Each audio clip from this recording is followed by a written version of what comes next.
I mean, the two big stories going forward are going to be the impact of July 4th weekend on those states that have low vaccination rates. The Delta variant, I think we said a couple of weeks ago, it had doubled to 20%. It's probably closer to 40% now in terms of all cases around the country. It's a little bit tricky to tell because we don't have great system to assess the nature of variants. But to the extent that we can tell, it seems to be somewhere around 40%.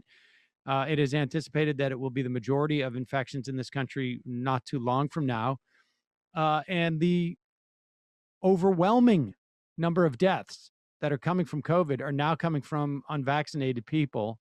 And to the extent that there have been breakthrough infections that have led to hospitalizations and illnesses, that usually happens in the most vulnerable populations that exist regardless of vaccination. In other words, older folks over 65, 75, over 85 who have been vaccinated, to the extent that there are any people, and there really are so few, who are dying who are vaccinated, it is people who are very are elderly and very continue to be the most susceptible to COVID in our population, broadly speaking. And so, and just, a word of caution, there's a big report out of Israel that I know made my daughter nervous, that that the vaccination there, Pfizer vaccination, I believe it is, 65% effective against the Delta variant, which is still incredibly high. And that is just for breakthrough infections. Again, in terms of serious illness from COVID and death, very, very low. Hospitalization and death, very low. No sense of whether your chances of getting a long-term COVID problem, long haulers, as they say, if you're vaccinated, we just don't know yet because the data is not in. But that's going to be one of the stories going forward in the month of July, because when we get 2 weeks out from 4th of July, we remember how that goes. That's when you start to see the infections and the beginning of the hospitalizations. And then the other story is within 2 weeks, we're going to have what is happening with the infrastructure bill is going to happen, essentially. The bipartisan bill still seems to be around. Mitch McConnell desperate to try and figure out a way to sink it. And to the point where he's saying, even though the president has no strategy of linking, and even though there are Democrats who have said, like, I won't vote for this unless I get that as well, which is not a necessarily top-down strategy. Mitch McConnell has said, we're going to filibuster the bipartisan bill unless there is no linkage. And I just don't know how that's supposed to resonate with anybody. We'll see. He is nervous about both bills passing.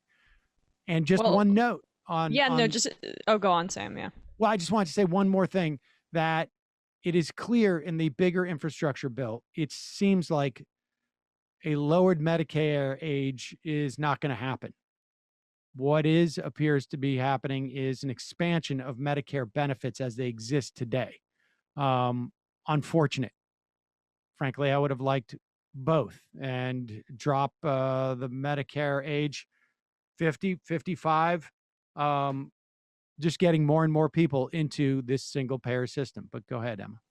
Yeah, no, I mean, if the Democrats are smart, they will essentially say, okay, fine. I know that's a huge if. They're going to wrap whatever hard infrastructure was going to be in this bipartisan package and just put it in the reconciliation bill. And then McConnell has no play. I mean, what is he really holding over Democrats' heads here? But what he knows is that 50 vote threshold for the Democrats is, they're walking a very thin line, and a lot can go wrong if they're going to try to do one massive reconciliation package. Right. I mean, that's the bottom line. The question is, do Manchin and Sinema feel like they have enough cover from what Mitch McConnell's saying to crash a Democratic reconciliation bill?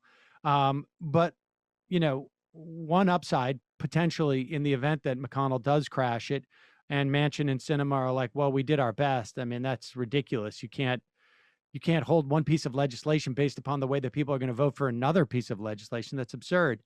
Um, that but we'll see. It's possible. The bipartisan bill functions as a cap on all these different silos of so-called hard infrastructure. So in other words, just these numbers are off the top of my head. The Biden administration, I think, wanted $65 billion for broadband. Well, the bipartisan bill says, I think, 15 or $20 billion. There is no mechanism to increase that. The reconciliation bill will not be used to increase that. That bill functions as a cap. And that is, one of the ways in which I would imagine, Manchin and Sinema, we're using that as a way of enticing Republicans, but we will see. Folks, there's more of what you've just saw where that came from. That's if you hit the subscribe and like button. Thank you. Really, thank you.